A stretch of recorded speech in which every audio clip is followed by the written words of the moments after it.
Bismillahirrahmanirrahim. Assalamualaikum warahmatullahi wabarakatuh.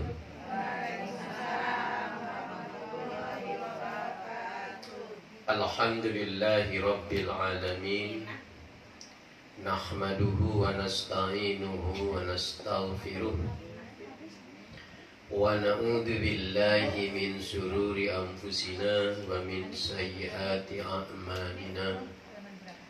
May yahdihillahu fala mudilla lahu wa may yudlil fala hadiya lahu. Asyhadu an la ilaha illallah wahdahu la syarika lahu wa asyhadu anna Muhammadan 'abduhu wa rasuluhu, amma ba'du. Bapak dan Ibu, keluarga besar Dr. Ramayuni yang saya hormati, beserta keluarga besarnya, ibu-ibu anggota Majelis Taklim Az-Zakir yang sangat saya banggakan, hadirin wal hadirat sidang sholat maghrib yang berbahagia. Alhamdulillah, kembali kita ditakdirkan oleh Allah Subhanahu wa taala untuk hadir di tempat ini, bermuajahah, bertatap muka, bersilaturahmi lewat acara pengajian rutin yang kita laksanakan pada setiap hari Rabu malam Kamis ba'da maghrib. Alhamdulillah, hari ini adalah pertemuan yang kelima. Bapak Ibu, bahasan kita sudah berakhir. Bahasan al-imanu billahi azza wa jalla sudah berakhir. Kita akan masuki nanti ada namanya tanbih namanya, yaitu perhatian bagaimana kita menyikapi zat Allah itu. Bapak Ibu, ini yang akan kita bahas ya. Selawat ring salam kita berharap semoga Allah Subhanahu wa taala akan tetap melimpahkannya pada junjungan Nabi besar Muhammad sallallahu alaihi wasallam, karena berkat perjuangan beliau kita sekarang ini berada dalam naungan iman dan Islam. Dibuka halaman 14 Bapak Ibu, ada namanya tanbihun. Ya, tanbihun, perhatian ya. Maksudnya sesuatu yang harus kita hati-hati. Nah, Bapak Ibu, ya, hati-hati kita dalam menyikapi tentang zat Allah itu. Tidak boleh kita sembarangan ya. Ada yang mau baca? Ibu-ibu dulu sampai nomor 16 itu, dari makallafanallahu. Siapa yang mau baca? Ya, silakan Ibu. Bismillahirrahmanirrahim. Makallafanallahu bil bahsi fil iqtiqadi bima la fasilu ilaihi uqulana. Nah, cukup. Ya. Makallafanallahu bil bahsi fil iqtiqadi bima la tasilu ilaihi uquluna. Ya. Nah, apa yang dimaksud Bapak Ibu? Makallafanallahu bil bahsi, Allah tidak menyuruh kita. Perhatikan redaksinya. Allah tidak menyuruh kita fil i'tiqadi bima la tasilu ilaihi uquluna. Tidak pernah Allah menyuruh kita membicarakan hal-hal yang tidak tercapai oleh akal manusia dalam kaitannya dengan kepercayaan kepada Allah.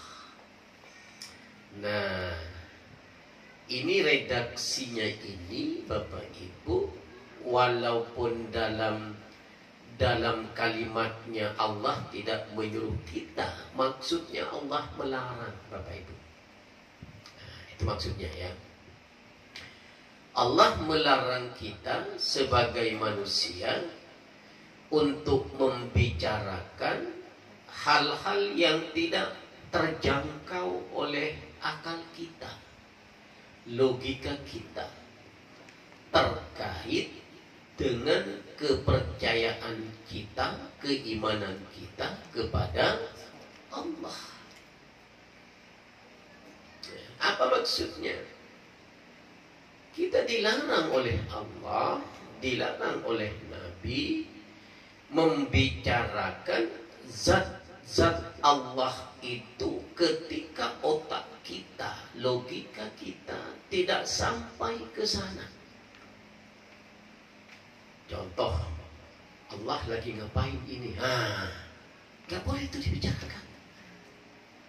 Kalau nanti setelah kiamat Allah mau berbuat apa nih? Gak boleh itu. Dulu awalnya keberadaan Allah itu ada yang mengawali atau tidak. Allah itu punya rasa capek enggak sama dengan manusia? Nah, ini enggak boleh kita bicarakan. Bapak Ibu. Ya. Tidak boleh kita bicarakan hal-hal yang tidak tercapai oleh logika kita, oleh akal kita dalam hal kepercayaan kepada Allah. Allah itu dulu punya istri enggak ya? Enggak boleh itu. Allah itu, kenapa orang banyak hamba umat manusia banyak?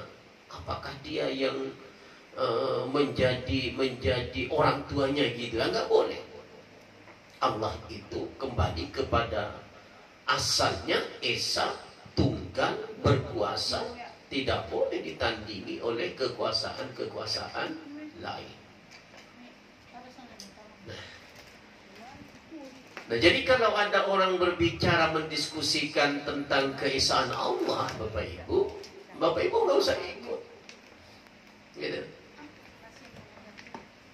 Tidak usah ikut, menyingkir aja, narik diri aja, gitu. Tapi kalau bagaimana cara kita beriman kepada Allah itu, nah harus ikut tuh, karena itu akan menambah keimanan kita. Tapi kalau kita membahas zat Allah itu, nanti bisa-bisa kita tidak beriman secara penuh hati. Apalagi kalau sudah sampai kepada kelebihan dan kelemahan. Inilah yang diwanti-wanti di dalam tarjih ini, Bapak Ibu. Jangan sampai kita mendiskusikan, membicarakan, mendebatkan sesuatu yang tidak sampai akal kita, ya kan? Tidak sampai akal kita tentang hal-hal kepercayaan kepada Allah. Jadi dilarang, Bapak Ibu. Ya. Tidak boleh kita sembarangan masalah beriman kepada Allah ini, gitu ya. Karena membicarakan kita, mendiskusikan kita dilarang ketika terkait dengan zat Allah. Nggak mampu otak kita, Bapak Ibu. Ya kan? Ibu-ibu kalau kalau suruh masak walaupun seharian penuh itu kuat masih, ya kan? Bapak-bapak suruh kerja seharian penuh kuat itu. Tapi ketika membicarakan tentang zat Allah, jangankan seharian, setengah jam saja kita capek otak kita. Gak boleh Bapak Ibu, ya.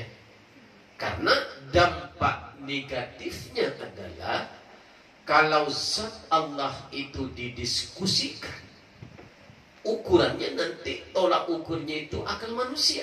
Ketika tidak sesuai dengan akal manusia, nah kita menjadi ragu. Nah itu salah satu dampaknya kenapa dilarang oleh Allah dan Rasulnya. Apa tugas kita? Sami'na wa ata'na. Gitu Bapak Ibu. Jadi jangan berlebihan juga kita membahas tentang keimanan kita kepada Allah jika terkait dengan hal-hal yang berada di luar kemampuan otak manusia.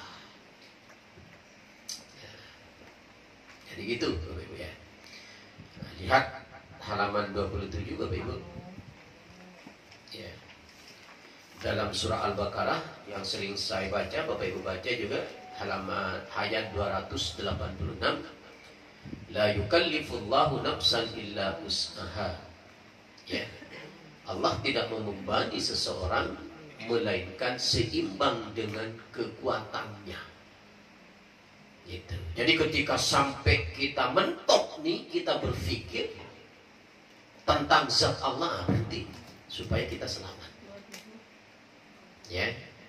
Halaman 27 nomor 16 itu, la yukallifullahu nafsan illa wus'aha. Nah, kalau disambungkan ayatnya, laha ma wa 'alaiha. Iya. Itu ayatnya Bapak Ibu. Ya. Satu. Ya. Berikutnya adalah nomor 17-nya ini. Li'anna aqlal insani la yastati'u ayyasila ila ma'rifati zatillahi wa kaifiyati istisafihi bisifatin fala tabkhas anhu. Mbak ikuti baru-baru. Li'anna aqlal insani la yastati'u ayyasila ila ma'rifati zatillahi wa kaifiyati tisafihi bisifatin fala tabhas anhu. Kenapa kita dilarang oleh Allah, oleh Rasul untuk berpikir zat Allah itu secara berlebihan Bapak Ibu? Dikatakan li'anna aqlal insani la yastati'u, karena akal manusia tidak mungkin mencapai pengertian tentang zat Allah. Tidak mampu otak manusia Bapak Ibu. Ya. Tidak akan mampu otak manusia itu membahas secara rinci, mendiskusikan tentang zat Allah. Makanya dilarang oleh Allah dan Rasulnya. Makallafanallahu bil bahthi fil i'tiqadi. Dilarang oleh Allah untuk membicarakan hal-hal yang tidak terjangkau oleh akal kita. Gitu. Jadi sifat yang terbaik adalah kita sami'na wa ata'na.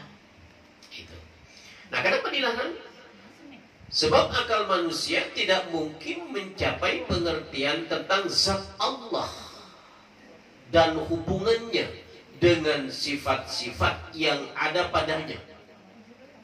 Maka janganlah engkau membicarakan hal itu. Nggak mampu kita. Hari ini Allah sedang apa ini? Saat ini. Ya kan? Kalau kita hari ini adalah sedang ngaji nih. Tahu kita, tetangga kita tahu tuh. Oh, di majelis Az-Zakir hari ini ngaji nih karena malam Kamis nih. Ya kan? Kalau kita bertanya tentang Allah hari ini, kita nggak pernah tahu. Itu kekuasaan Allah, gitu. Nggak usah, ngapain kita capek-capek menanyakan itu, mendiskusikan itu, gitu. Yang jelas, Allah itu dalam durasi waktu 24 jam selalu memonitor keadaan kita. Itu yang harus kita yakini. Masalah Allah sekarang sedang apa, di mana, ngapain, nah itu hal-hal yang gak penting. Makanya dilarang oleh Allah dan Rasulnya. Dampaknya sekali lagi saya katakan, karena nanti akan mengurangi keimanan kita, Bapak Ibu, kalau didiskusikan tentang sifat dan zat Allah itu. Ya kan, bisa-bisa saja kita menjadi murtad kalau iman kita tidak kuat. Ya, kalau mendiskusikan tentang saya, Pak Dr. Ramayudi, silahkan Bapak Ibu, nggak apa-apa. Ya kan, ngomongin kebaikan dan kejelekannya juga nggak apa-apa, ya kan, nggak marah saya itu, nggak marah juga Pak Dokter gitu kan, nggak marah. Ya, tapi kalau Allah jangan, karena dikatakan manusia tidak mampu, ya, lianna akal insan la yastati'u, tidak mampu otak manusia itu, akal manusia itu untuk mencapai pengertian tentang zat Allah. Gitu loh, Bu. Jadi jangan coba-coba Bapak Ibu, walaupun kita bercanda, wih Allah nih lagi ngapain sekarang ya? Kepanasan juga nggak kayak kita nih, karena musim panas sekarang. Nah, jangan Bapak Ibu. Ya nggak boleh kita begitu. Ya kan? Karena yang mengatur roda kehidupan ini adalah Allah. Ya kan? Siapa yang nggak ngeluh hari ini? Panasnya minta ampun, pakai AC aja kita panas gitu kan? Luar biasa Bapak Ibu. Jadi nggak ada orang yang tidur sekarang ini lengkap dengan pakaian rapi, jarang itu sekarang ini Bapak Ibu. Iya kan Bapak ya? Nah tadi subuh itu saya subuh, habis sholat subuh saya keluar ke warung itu. Beli apa tadi saya? Ada tetangga itu, begitu lihat saya masuk ke dalam. Padahal saya nggak lihat, apa kata dia? Malu, pagi saya malu masuk katanya, saya pakai baju doang katanya. Nggak, saya nggak lihat ibu kok katanya. Itu panas kondisinya. Ya kan? Nah, nanti kalau ke puncak ada betul nanti ke puncak. Sama ke puncak. Berapa hari lagi Pak Ali? 25 ya. 25 November. Wah, hari kelahiran saya itu. Subhanallah. Oke, gitu ya. Jadi apapun sifatnya, bercanda atau serius kita, Bapak Ibu, jangan sampai kita membicarakan tentang zat Allah, didiskusikan. Allah bagaimana ini, kenapa Allah begini, kenapa Allah menurunkan panas di hari ini berbulan-bulan. Jangan, itu urusan Allah itu. Tugas kita hanya percaya sami'na wa ta'na. Ya kan? Karena logika kita, otak kita nggak mampu Bapak Ibu. Ya kan? Kita harus sami'na wa ta'na, gitu aja. Ya kan, nggak perlu macam-macam lah hidup itu Bapak Ibu. Ya kan? Coba buka kembali halaman 27 Bapak Ibu, nomor 17 itu. Ada hadis yang bersumber dari Ibnu Abbas hadisnya itu. Ya. An Ibnu Abbasin anna qauman tafakkaru fillahi azza wa jalla. Faqala an-nabiy sallallahu alaihi wasallam tafakkaru fil khalqillahi wa la tafakkaru fillahi fa innakum lan taqdiru qadrahu. Wa anhu aidan bilafdin akhar tafakkaru fil halqi wa la tafakkaru fil khaliq. Ini dasar hukumnya Bapak Ibu.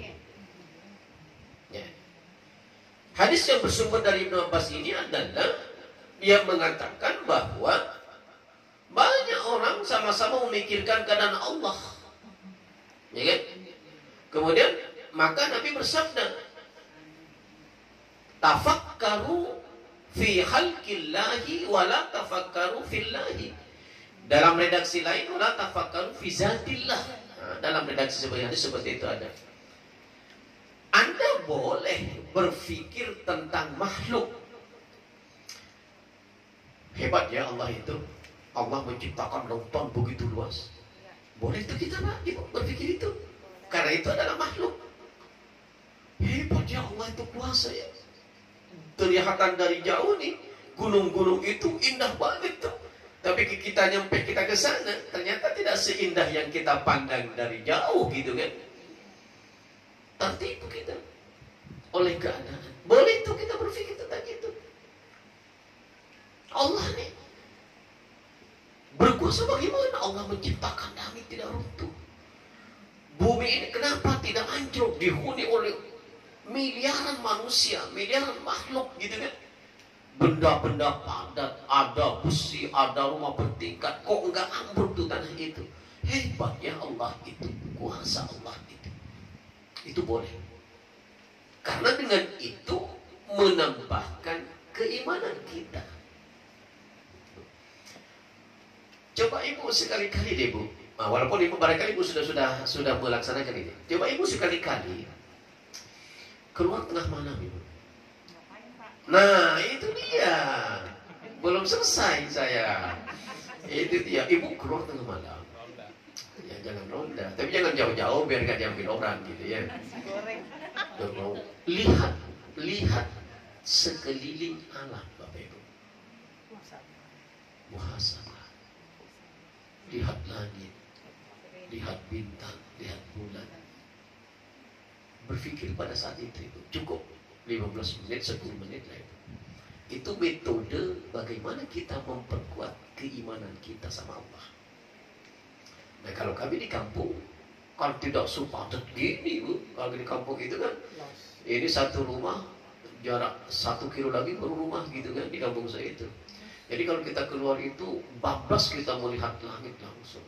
Apalagi kalau rumah saya itu kan di pinggir pantai, kalau air pasang itu masuk tuh ke bawah rumah ibu, air laut itu. Nah, boleh tuh Zakir nanti banyak ke sana. Boleh kita jalan-jalan ke sana. Masalah makan di sana kita tanggung semua. Kalau perlu saya potongin kambing misalnya. Oh iya, kan saudara saya, adik-adik saya di sana. Ya kan? Yang penting perjalanan ke sananya masing-masing gitu kan. Nah, itu. Nyampe ke pulau saya itu, itu urusan saya sudah. Sampai pulang. Nah, pulangnya kembali urusan masing-masing. Setuju nggak? Itu dijadwalkan itu. Silakan rapat. Cari waktu sebisa saya juga gitu kan. Karena kebetulan saya juga udah 15 tahun saya nggak pulang. Sekali pulang dengan majelis Az-Zakir. Luar biasa itu. Dari Madura itu 12 jam naik kapal laut. Ujung Madura nih. Dari ujung Madura itu 12 jam naik kapal feri. Yang gede itu. Nah kalau dari sini ke Surabaya boleh pakai kereta, boleh kalau pakai mobil langsung ke Madura ada. Atau kalau naik pesawat boleh. Terserah lah itu. Bareng-bareng. Teririt aja. Ya. Merak. Kaji orang jauh banget. Di sini di terminal Pulau Gadung, terminal Pulau Gebang itu naik udah langsung ke Madura tuh, sana masing-masing. Syukur kalau bisa nyewa mobil Pak Haji itu. Pariwisata. Pariwisata. Insyaallah. Woi, jadi mobilnya nanti nunggu di Kali Anget namanya, Kali Anget. Nah, kalinya Anget di sana. Kalinya Anget, pabrik garam terbesar Sampang. di Jawa Timur. Kali Anget itu. Nah, jadi orangnya anget-anget di sana, Bapak Ibu. Jangan apa tidak tersentuh aja kita terasa hangat gitu. Jadi tidak ada yang mencurigakan orang sana itu. Saya mau menghangatkan. Nah, boleh itu nanti Ibu sana. Ya kan? Sekalian jalan-jalan. Refreshing. Boleh. Itu dijadwalkan. Nah, besok saya tanya kapan mau ke sana gitu. Di sini sering Pak Ustadz, di sini ada jamaah Majelis Salim yang lain. Nah, Umroh ke sana ke Madura. nah, Maduranya mana Ibu? Itu Kiai Holil ya. Oh, Kewal itu sebenarnya Ibu. Sebenarnya. Oh, ini bablas lagi Bu. Iya masih jauh lagi ya.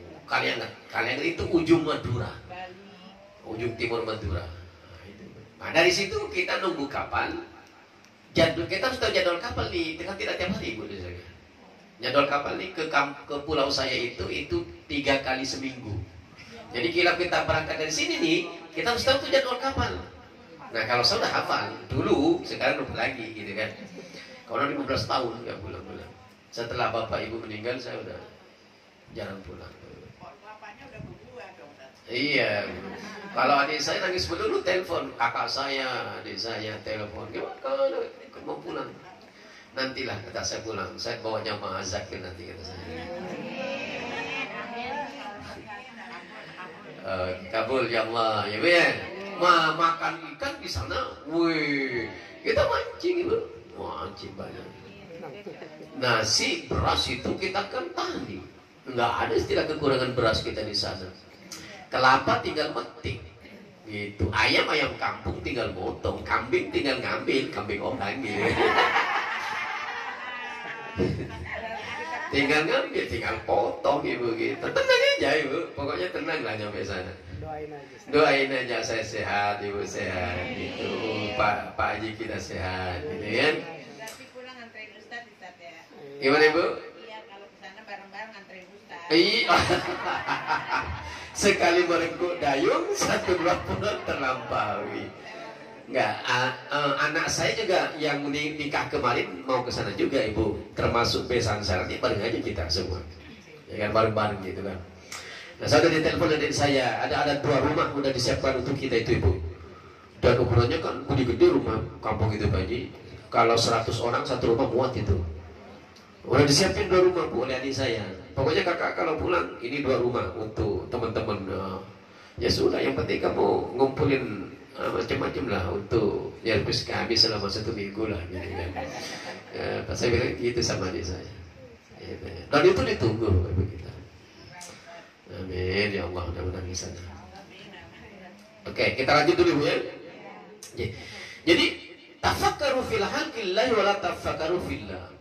Tidak boleh kita boleh memikirkan makhluk, tapi tidak boleh kita memikirkan zat Allah Al-Khaliq.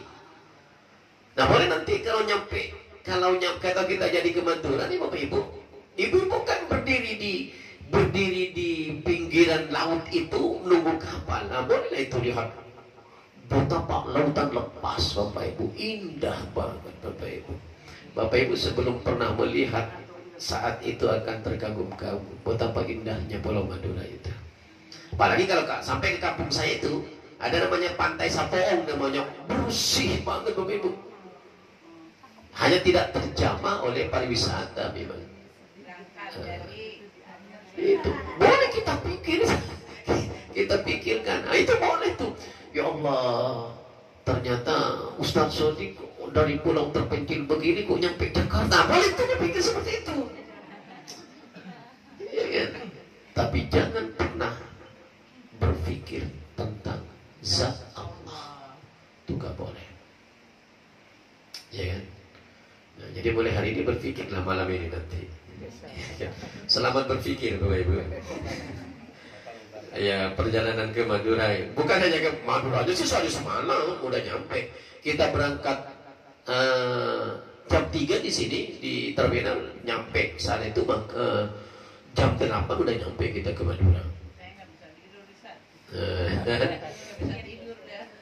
Ya nggak apa tidur sambil duduk ya kan. Nggak bisa nggak pakai ke Madura katanya. Istirahat kita kan nggak nyampe langsung berangkat, istirahat di penginapan ya, bukan hotel Bapak Ibu. Nah kebetulan ada teman saya, adik kelas saya dulu dia punya penginapan gitu ya kan. Baru besoknya kita berangkat ke Pulau Kangian namanya Bapak Ibu. Kangian ya, Kangian itu tidak ada seindah Pulau Kangian bagi saya ya, bagi saya karena saya lahir di sana ya kan. Sampai sekarang belum ada listrik begini Bapak Ibu. Di celongnya dari Kangian itu masih 7 jam ke pulau saya. Ini Pulau Kangian ini kecamatan nih ya. Dari Pulau Kangian itu ke celongnya itu, celong namanya, itu 7 jam. Kalau dulu pakai keteng-teng tot itu kapal perahu kecil itu. Nah sekarang kata adik saya dijemput pakai mobil truk gitu. Jadi dijemput pakai mobil truk gitu, mobil terbuka. Nggak apa, tapi begitu orang kampung gitu.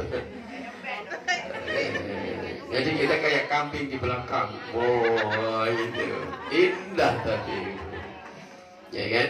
Nyampe ke pulau saya itu langsung Bapak Ibu berenang di laut itu kan. Wih indah itu ya. Saya memprediksi Ibu nggak mau pulang ke Jakarta nanti. Ya apa dia usahanya jadi banyak enggak tapi kalau anak buah tinggal telepon anak buah kirim gitu kan. Nah, itu gampang. Nah kenapa kita dilarang oleh Nabi wala tafakkaru fillahi fa innakum lan taqdiru qadrahu ya. Karena kita tidak akan dapat menduga, membedah, memprediksi bagaimana sih kekuasaan Allah itu. Nggak mungkin Bapak Ibu. Kita manusia yang penuh dengan kelemahan gitu kan. Tidak sempurna kita. Jadi nggak mampu sekalipun kita diberikan otak oleh Allah, ketika tiba masanya untuk memikirkan Allah itu stop. Anda jangan terlalu lebar berbicara tentang Allah. Tapi kalau Anda berbicara tentang makhluk, silahkan mau 1 bulan gitu, nggak beranjak di tempat duduk begitu kan, makan diskusi gitu, nggak apa-apa. Tapi jangan pernah berpikir mendiskusikan tentang zat Allah. Itu dilarang kita, ya kan? Dalam hadis lain dikatakan tafakkaru fil halqi wa la tafakkaru fil khaliqi. Nah, itu kan? Fa innakum la taqdiruna qadrahu. Karena Anda tidak akan mampu untuk mendiskusikan bagaimana zat Allah itu. Ya, kita saja pada pertemuan pertama itu pusing otak kita. Allah itu punya tangan, tapi tangan Allah itu nggak sama dengan kita. Bagaimana kita membayangkan itu? Ya kan? Allah punya tangan, tapi nggak boleh sama dengan tangan kita. Lalu tangan seperti apa tangan Allah itu? Nggak usah dipikirin. Beriman Anda. Kalau kita pikirin, nggak muncul itu ya kan. Lama-lama kita ngomong sendiri tuh Bu. Kalau kelamaan kita pikirin nggak ketemu jawabannya gitu kan. Ngomong-ngomong jangan-jangan tuh ngomong sendiri kita. Masuk rumah orang gak pamit lagi tuh Bu. Nah masa gitu. Apa artinya kalau begitu? Stres gak kuat kita. Karena itu dilarang oleh Allah gitu. Inilah yang dimaksud dalam pembukaannya peringatan itu Bapak Ibu. Tidak boleh kita, jangan sampai kita kebablasan memikirkan zat Allah. Itu dalam teori tauhidnya Bapak Ibu, dalam ilmu kalam seperti itu. Walaupun ini menjadi diskusi menarik nih bagi ilmu kalam Bapak Ibu dulu, ya kan? Makanya tokoh satu dengan tokoh lain ketika berbeda pemahamannya tentang zat Allah itu berantem gitu dulu. Itu yang menyebabkan terpecahnya umat Islam dari awal-awalnya, karena terfikir memikirkan mendiskusikan tentang zat Allah. Di mana Allah? Allah makan enggak? Saat ini ketika kita istirahat, Allah itu istirahat enggak? Anaknya gimana? Keluarganya bagaimana? Apa yang dilakukan? Kalau sudah kiamat mau ngapain Allah? Itu kan pemikiran-pemikiran konyol menurut kita yang tidak perlu kita pikirkan. Tapi itulah dalam ilmu kalam itu didiskusikan. Ya, jangan pernah kita menjadi ahli-ahli dalam ilmu kalam, kita tersesatkan kita. Cukup Allah itu kuasa, Allah itu segalanya. Nah, cukup itu kita imani. Nah, itu caranya, ya. Kita lanjutkan. Walaysa fi wujudihi ta'ala syakkun. Afillahi syakkun fatiris samawati wal ard. Ya kan? Tidak ada kesangsian tentang adanya. Nah, maksudnya jangan ragu kita. Allah itu ya ada. Allah itu berkuasa. Allah itu maha pemberi. Allah itu maha rahman, maha rahim. Allah itu menerima permintaan kita kalau syaratnya terpenuhi gitu. Sehingga dikatakan dalam tadi, walaysa fi wujudihi ta'ala syakkun. Enggak boleh Anda meragukan kehadiran Allah itu, tapi enggak perlu Anda diskusikan.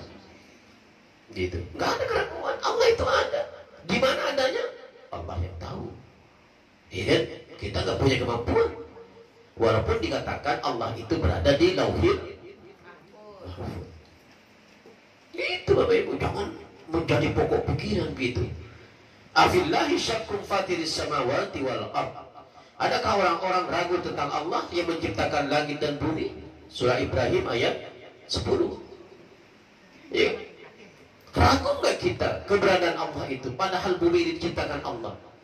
Ragu nggak kita tentang keberadaan Allah itu padahal gunung itu diciptakan Allah? Ragu nggak kita keberadaan Allah itu padahal kita manusia ini diciptakan oleh Allah? Kalau Allah nggak berkehendak, Bapak Ibu, ya kan, walaupun kita punya bapak, punya ibu, Allah nggak menghendaki kita menjadi manusia, nggak dijadikan oleh Allah. Gampang saja itu, keguguran lah, begitu lahir meninggal lah. Kalau Allah tidak menghendaki, tapi Allah menghendaki kita ketemu hari ini, direstui kehadiran kita oleh Allah. Begitu hebatnya kekuasaan Allah itu, Bapak Ibu. Ya kan? Jadi nggak boleh kita macam-macam hidup ini, Bapak Ibu. Yang biasa-biasa aja lah. Jangan niko-niko hidup itu, ya kan? Kalau diberi sesuatu oleh Allah seperti itu, syukuri saja. Nggak boleh lagi berkeinginan seperti itu. Kalau itu yang kita pikirkan, macam-macam kita lakukan supaya kita sama dengan orang itu. Nipulah, korupsilah, mencurilah, kan gitu, Ibu. Tapi kalau kita, terima kasih Allah, walaupun kami berbeda dengan si A, si A lebih banyak, kami begini, tapi kami bersyukur ya Allah, Engkau telah memberikan sesuatu yang berharga buat kami. Itu berkah tuh kalau begitu. Jangan alah, datang suami kerja, Bapak Mami, mana hasilnya Mas? Ya mana ini dapat segini. Film-film itu, Ibu bukan Ibu, film-film gitu kan? Ditampol itu, iya kan? Ngapain cukup nggak buat makan sehari? Janganlah begitu orang Islam, Bapak Ibu. Ya kan, syukuri. Ya Allah, terima kasih Allah, suami sudah kembali, walaupun penghasilannya enggak sesuai dengan yang hamba harapkan ya Allah, tapi kami bersyukur suami sudah selamat nyampe rumah. Wah, istri setia Ibu. Iya kan, sebelum meninggal sudah masuk surga itu. Masya Allah. Maksudnya Ibu, begitu meninggal sudah disambut oleh malaikat. Ya ayyatuhan nafsul mutmainnah, irji'i ila rabbiki radiyatan mardiyah, fadkhuli fi ibadi wadkhuli. Hebat enggak kita disambut begitu oleh malaikat nanti. Ini kan berkat syukur kita kepada Allah. Ya. Oke. Apa itu azan-azan itu? Udah azan ya. Lanjut. Selesai. Kemudian waqad saddal Qur'anu allal uquli babal haudi fima atablughul madarik biqaulihi ta'ala laisa kamitslihi syai'un wa nas'ala anna quwwatal 'aqli mahdudah wa anna muhitun bin nasi fi qaulihi ya'lamu ma baina aydihim wa ma khalfahum wa la yuhituna bihi ilma wa kafa bil mu'minina syughlan ayyatabbaruna fi muhlukatihi liyastadillu ala wujudihi wa qudratihi wa hikmatihi. Jadi Al-Quran telah menutup pintu pemikiran dalam membicarakan hal-hal yang tak mungkin tercapai oleh akal firman Allah, Bapak Ibu, oleh akal kita melalui firman Allah. Jadi udah ditutup. Kalau kita berinovasi tentang sesuatu selain zat Allah, itu boleh. Bagaimana ya caranya supaya saya lebih maju? Berarti harus ada usaha. Silahkan itu mau diskusi kemana saja, silahkan minta pendapat begitu. Tapi jangan pernah berdiskusi menanyakan sama orang bagaimana zat Allah itu, sedang apa dia sekarang, bagaimana kondisinya, posisinya bagaimana, jangan. Istirahat dulu. Oke, kita lanjutkan. Jadi kenapa kita dilarang memikirkan zat Allah itu? Sudah ditutup oleh Al-Quran. Nggak perlu lagi kita memikirkan itu. Dengan apa? Laisa kamitslihi syai'un. Allah itu berbeda dengan kita. Kenapa harus kita pikirkan? Nggak perlu. Gitu Bapak. Walaupun kita katakan Allah itu punya tangan, mohon maaf, punya mata, punya pendengaran, berbeda dengan manusia. Karena makhluk itu, Khalik itu tidak mungkin sama dengan makhluk. Percuma juga kita memikirkan itu. Sakit-sakitin otak kita. Darah tinggi naik itu kalau sering mikir itu, Bapak Ibu. Iya kan? Darah tinggi naik, lama-lama darah tinggi naik, kolesterol juga naik gitu kan. Ngapain kita repot-repot? Adem-adem aja lah hidup itu, Bapak Ibu. Nggak usah macam-macam mikirkan Allah. Zatnya maksudnya, Bapak Ibu ya.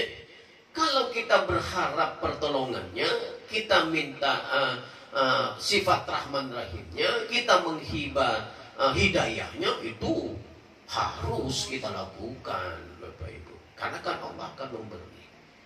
Gitu, Bapak Ibu. Nggak usah capek-capek mikirin Allah. Oh, dibahas macam-macam gitu. Oh, nggak usah. Bahkan dikatakan di sini, wa kafa bil mu'minina suglan ayyatadabbaru. Nah, sampai begitu dikatakan. Bagi orang-orang mukmin cukuplah mereka memikirkan segala makhluknya guna membuktikan liyastadillu ala wujudihi wa qudratihi wa hikmatihi. Itu yang harus kita pikirkan. Cukuplah Anda, orang Islam, manusia, hanya memikirkan makhluk Allah. Untuk apa? Untuk menjadi bukti tentang adanya kekuasaannya dan kebijaksanaannya. Nah, itu yang saya maksud tadi, Bapak Ibu. Sesekali ibu-ibu, Bapak Ibu keluar rumah lah gitu ya pada tengah malam. Itu maksudnya, Bapak Ibu. Lihat langit, lihat bintang, lihat alam sekitar. Itu namanya ngaji alam namanya, Bapak Ibu. Tadabbur alam itu. Oh iya, indah banget ya bintang itu. Siapa yang bisa menciptakan itu kalau tidak Allah? Nambahlah keimanan kita, Bapak Ibu. Ya, jadi kalau mau nambah keimanan kita, sering-sering keluar malam, Bapak Ibu. Tapi bukan ke pasar malam gitu kan. Maksudnya keluar malam dalam rangka tafakkaru fil khaliqi, menciptakan ciptaan Allah. Wala tafakkaru fil khalqi wala tafakkaru fil khaliqi. Nggak boleh kita memikirkan Allahnya, zatnya, ciptaannya kita pikirkan. Ngaji alam. Nah, gitu. Ya. Jadi rajin-rajin kita, Bapak Ibu, berpikir, mendiskusikan tentang apapun bentuknya makhluk yang diciptakan oleh Allah itu. Untuk apa? Memperkuat keimanan kita. Oh iya ya. Saya punya tetangga dua nih. Yang satu A, yang satu B. Yang A begini, yang B begini. Nah, itulah kekuasaan Allah. Ya kan? Ada yang diciptakan manusia jasadiahnya tidak maksimal. Ya, kita boleh, oh ini ciptaan Allah. Iya kan? Tidak perlu kita memikirkan, tapi kita menjadikan jangan, Bapak Ibu. Ada tetangganya piot, dipanggil, hei piot, jangan Bapak Ibu, nggak boleh memanggil dengan gelar-gelar yang jelek itu, nggak boleh dalam Al-Quran. Iya kan? Walaupun kondisi seperti itu, ada tetangga pendek Bapak Ibu, pokoknya. Cebol. Nggak boleh, ya. Nggak boleh. Panggil yang bagus, Bapak Ibu. Iya kan? Pilih panggilnya yang bagus, yang cakep, yang membuat dia bahagia. Itu pendek, tapi kita panggil hei raja, mantap tuh gitu kan. Ganteng gitu, walaupun tidak seperti itu gitu Bapak Ibu, ya dalam rangka memberikan dia sebuah kegembiraan berpahala kita. Gitu ya. Bapak Ibu yang saya hormati, kesimpulan dari bahasan kita terakhir ini dalam iman kepada Allah dan kepada Allah ini adalah bahwa kita sangat dianjurkan dalam rangka menambah keimanan kita berpikir tentang makhluk Allah dan jangan berpikir tentang zat Allah. Banyak-banyak kita membaca alam, tidak hanya membaca Al-Quran, banyak-banyak juga kita membaca alam, fenomena alam kita baca supaya menambah keimanan kita kepada Allah. Demikian Bapak Ibu kajian kita. Nanti kalau belum datang kiai kita masih lama, berarti kita akan pindah kepada al-imanu bil malaikah nanti. Gimana sih malaikat itu menurut Islam? Ya kan? Kita menyangka malaikat itu hanya kanan kiri kita. Dalam Al-Quran ada 4 malaikat yang mengawasi kita setiap saat. Kanan kiri, depan belakang. Nah, nanti ayat-ayatnya akan kita bahas ya. Demikian Bapak Ibu pengajian kita hari ini, mudah-mudahan ada guna dan manfaatnya. Seperti biasa kalau ada pertanyaan dipersilakan. Untuk mewakili, ini ada teman-teman membicarakan tentang ma'rifatnya Allah. Itu kan kacau ya. Iya. Membicarakan tentang ada kajian-kajian seperti itu. Dulu ada teman saya sampai sekarang tuh dihilang orangnya.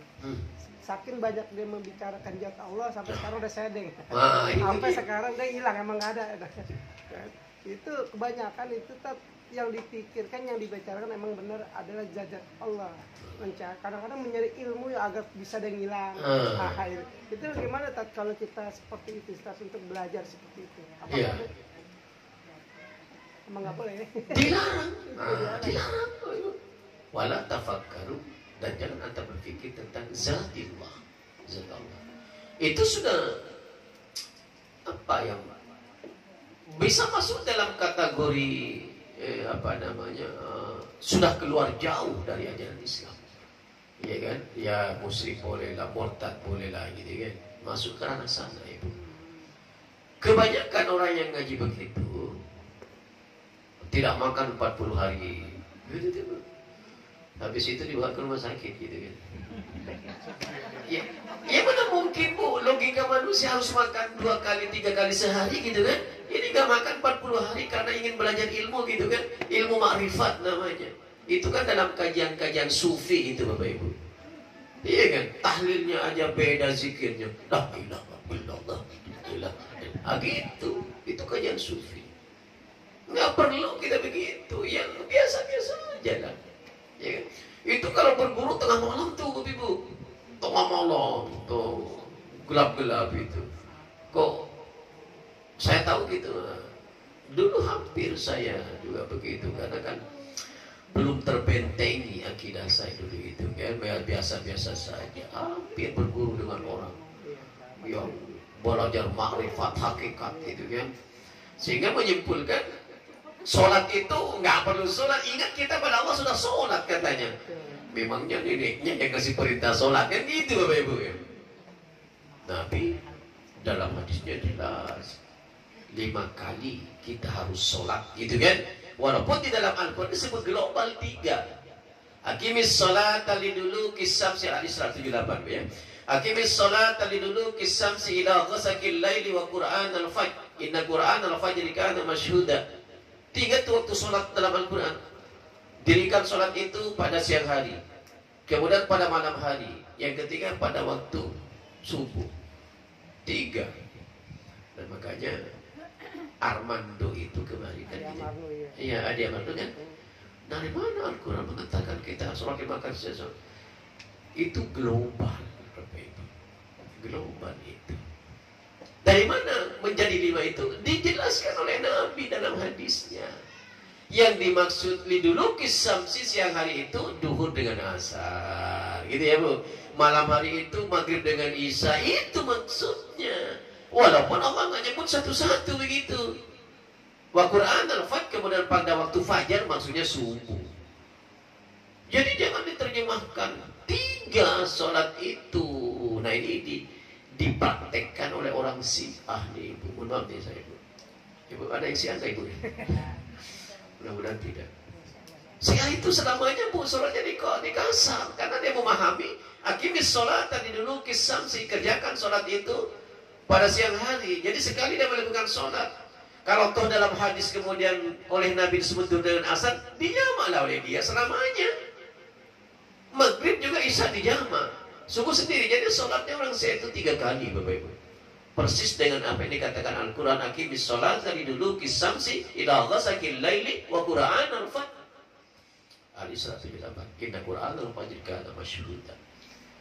Orang Islam ahli sunnah wal jamaah nggak boleh begitu. Keumuman ayat Al-Quran ini kemudian dijelaskan oleh Nabi dalam hadisnya. Ja'a Jibril dengan Nabi SAW. Datang Jibril pada Nabi SAW. Muhammad, bangun, lakukan salat duhur 4 rakaat. Kum ya Muhammad, salat duhur 4 rakaat. Bangun tuh Nabi, salat duhur.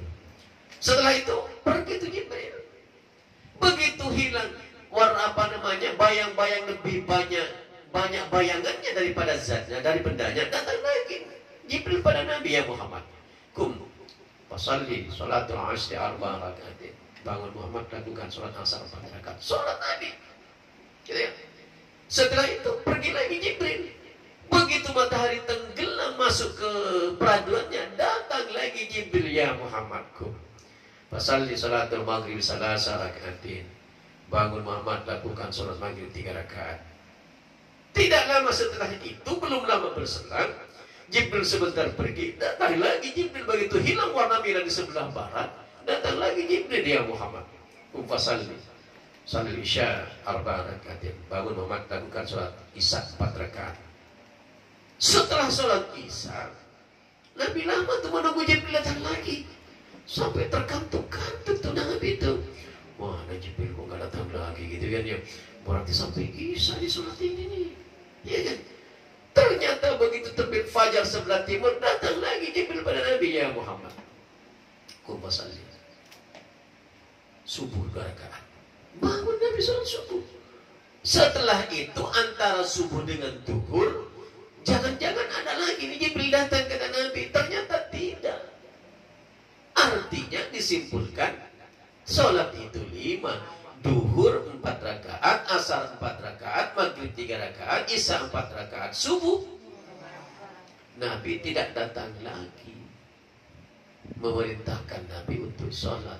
Maka disimpulkanlah oleh Nabi, oh salat itu ternyata 5. Jadi bukan diterima saat Nabi Isra Mi'raj itu, Ibu. Nah, kita banyak memahami itu. Perintah sholat 5 kali semalam itu dijemput Nabi dalam Isra Mi'raj. Jibril yang datang kepada Nabi. Masalah perintahnya, iya gitu ya. 50 rakaat. Woi, 50 rakaat itu. Turun ketemu Nabi Musa katanya, pada lantai ketiga naik lagi. Umat Nabi Muhammad itu kecil-kecil, umat ente itu kecil. Puasana 5 rakaat saja, 5 kali semalam aja banyak yang gak sholat kita. Apalagi 50 kali. Kapan makannya Ibu ya? Kapan makannya, kapan nenangnya, kapan ngajinya kita Ibu ya? Sholat aja gitu. Banyak orang menerjemahkan keliru Bapak Ibu. Padahal ini yang Jibril yang datang pada Nabi Muhammad SAW untuk menjelaskan keumuman Al-Isra ayat 78 itu yang memerintahkan sholat di 3 waktu gitu. Armando itu benar sebenarnya, tapi kebenarannya tidak sesuai dengan ajaran Nabi gitu Bapak Ibu. Ya kamu sampai nantang tuh Adi Armando, silahkan kemukakan cari Al-Quran yang mengatakan dimakan memang iya. Tapi yang dimaksud lidulu kisam si ila ghasakil lail, dua salat pada waktu siang, dua salat pada waktu malam, 1 salat pada waktu fajar, itu yang dimaksud. Gitu Bapak Ibu. Ada lagi? Oke. Kayaknya berpikir tentang Madura sekarang ini. Kapan mau ke sana? Kalau jamak itu sebelumnya bagaimana? Jamak gimana maksudnya? Asar sama duhur kan bisa dikosor jamak itu. Waktunya kalau seperti apa? Kalau kita safar Ibu ya, 1 safar. Jadi kalau safar itu kita memang dianjurkan oleh Nabi, karena kita diberi rusah, namanya rusah itu keringanan, harus kita laksanakan.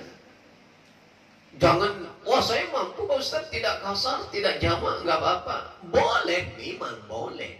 Tapi Nabi menganggap dalam sebuah hadis itu, orang yang diberi rusah lalu tidak dikerjakan, kata Nabi, wah Anda sombong. Songong dia. Begitu diberi rusak nggak dikerjakan, begitu tidak diberi rusak mau nawar penduduk. Nanti aja sholat isya kalau udah mau tidur, itu kan mau nawar kita. Padahal ketika diberi rusak nggak dilakukan. Ini maksudnya. Jadi sebisa mungkin memang Bapak Ibu, kalau kami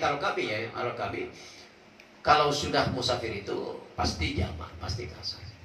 Kalau saya nih Bapak Ibu, karena memanfaatkan rusak. Sebab ketika saya berada di tempat domisili kan harus konsisten dengan sholat. Jangan begitu musafirnya dipaksa tidak menjamak, tapi begitu dia tidak kemana-mana malas melakukan sholat. Nah, ini kan kebalik Bapak Ibu. Masya Allah. Ya, ya. Seperti itu. Jadi kalau dilakukan sholatnya itu di awal sholat, asar ditarik, ibu ke duhur itu namanya jamak takdim. Kalau ditarik duhur itu ke asar disebut dengan jamak takhir. Boleh nggak Pak Ustadz jamak dan kasar langsung? Boleh. Berarti 2 rakaat sholat duhurnya salam, lalu qomat lagi kita lakukan sholat asar 2 rakaat. Ini namanya jamak kasar. Jadi Pak Ustadz ke Maduranya tuh. Jadi rusaknya lagi.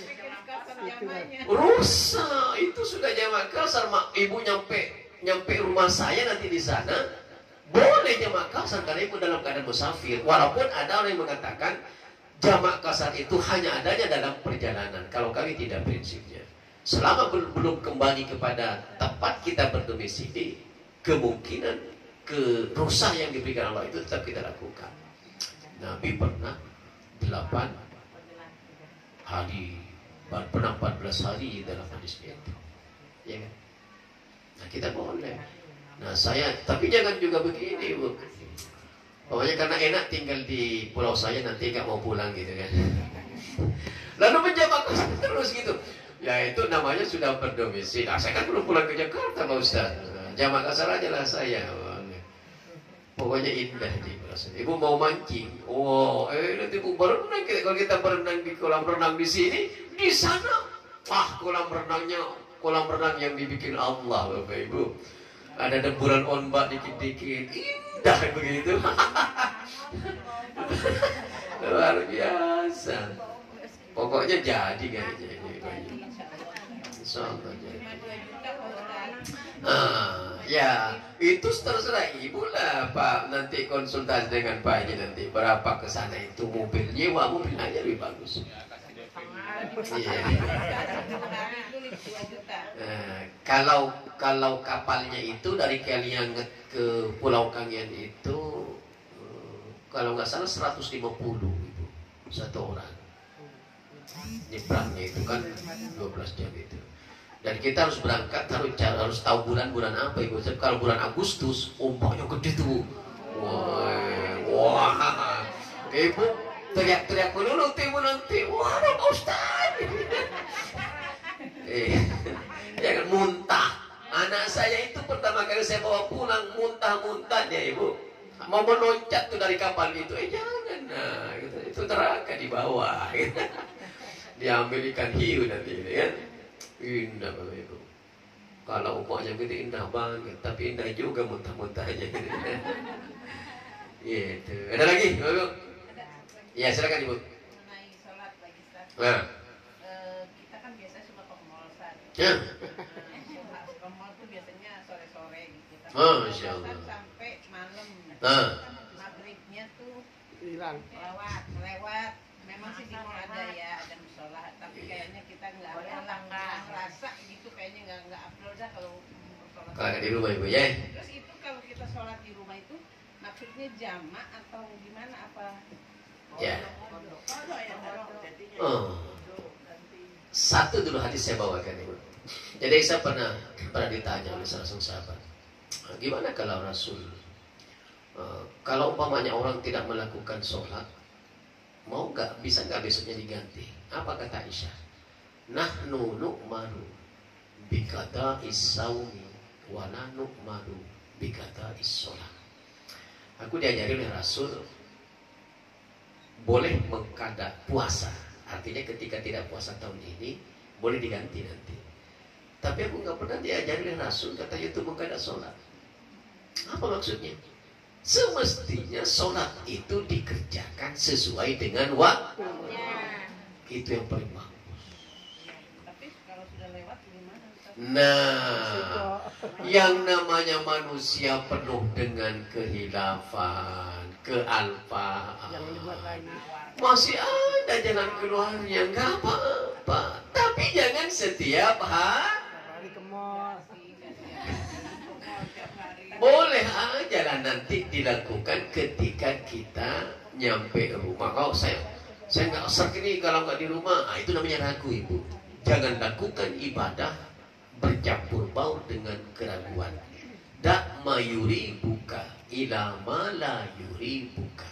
Tinggalkan apa yang meragukan Anda dan kerjakan apa yang tidak meragukan Anda. Nah, bagaimana cara menyelesaikan sholat sampai di rumah? Ya biasa. Walaupun sholat asar dilakukan di waktu maghrib, ya tetap niatnya melakukan sholat asar. Tapi tidak boleh dijamak. Karena jamaknya itu khusus kepada Musa. Kemudian kepada orang yang sakit bolehlah. Ahasan itu kiai saya dulu menyebutnya, itu disebut dengan mastatatum namanya Bapak Ibu. Ya kan? Jadi sholatnya Anda semampu Anda. Karena Anda tidak mampu lagi sholat asar tadi di sana, baru nyampe rumah ternyata isya, ya sudah lakukan sholat itu. Maghrib dulu, baru sholatnya kita ketinggalan, kita lakukan. Sampai subuh lagi baru nyampe gitu kan. Ya sudah, asar, maghrib, isya dilakukan sholat setelah gantian gitu. Tapi jangan judulnya dijamak. Karena memang kita tidak berada dalam posisi dijamak. Jangan juga kita bilang dikata, karena Nabi tidak pernah mencontohkan kata. Tapi kita lakukan sholat itu sesuai dengan waktu yang sudah kita lewati. Saya dulu, pokoknya sholat subuh nih, mau subuh nih, wah saya belum sholat asar, maghrib, isya. Ya sudah sholat dulu, asar dulu, maghrib dulu, isya dulu, baru subuh. Gitu kan? Karena kan melakukan sholat setelah subuh tidak boleh. La sholata ba'da subuhi wa la sholata ba'da al-ashri. Tidak ada sholat sunnah maksudnya, tapi ya, tidak ada sholat maksudnya sunnah pada setelah subuh dan setelah asar gitu ya. Ya Ustaz, saya terpaksa ini, ya nggak apa-apa. Terpaksa itu namanya darurat. Inilah yang tadi itu, la yukallifullahu nafsan illa wus'aha.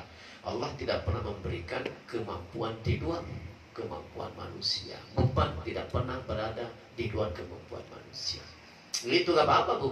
Sampai rumah sholat maghrib Ibu, sholat asar aja lagi gitu ya. Tapi jangan dilakukan setiap hari. Wah, karena kata Pak Ustadz boleh nih, wah saya besok begitu lagi nih. Jangan. Ustaz, waktunya Ustaz, misalnya ketinggalan tuh maghribnya, kita waktunya isya itu, maghribnya dulu. Berarti dua. Ya, maghribnya dulu apa isyanya dulu? Nah, tergantung keinginan kita, keserkan kita. Walaupun ada hadis yang mengatakan dulukan apa yang lebih dahulu. Pemahamannya boleh nggak? Kalau kita sholat asar tertinggal lalu masuk maghrib, mana sholat yang lebih duluan itu? Dua pemahaman. Ada yang mengatakan maghrib karena memang waktunya maghrib gitu ya. Ada yang mengatakan asar karena waktunya sebelum maghrib.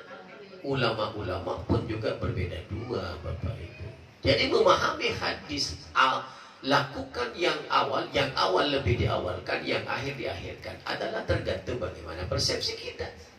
Kalau kita memahaminya pada saat maghrib itu adalah maghrib duluan, maka lakukan maghrib. Berarti asarnya nanti. Kalau kita memahaminya bahwa asar itu duluan, ya lakukan asar baru maghrib. Begitu.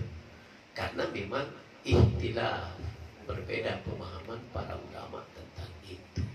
Dan itu sering tanya ke ibu, mana Pak Ustaz, duhur apa maghrib?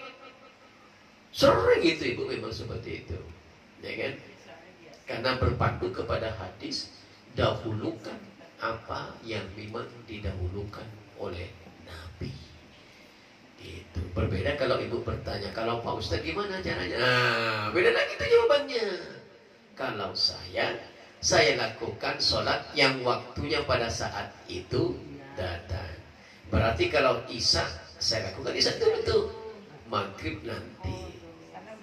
Iya, asar nanti. Kalau saya, ibu kan berbeda memahaminya. Kalau saya Pak Ustaz memahaminya, asar itu lebih dulu. Berarti asar dulu. Silakan. Ya kan? Yang penting jangan bilang, tanggung sudah telat, besok aja lah sholatnya lagi. Itu yang tidak boleh. Oke, ada lagi? Cukup?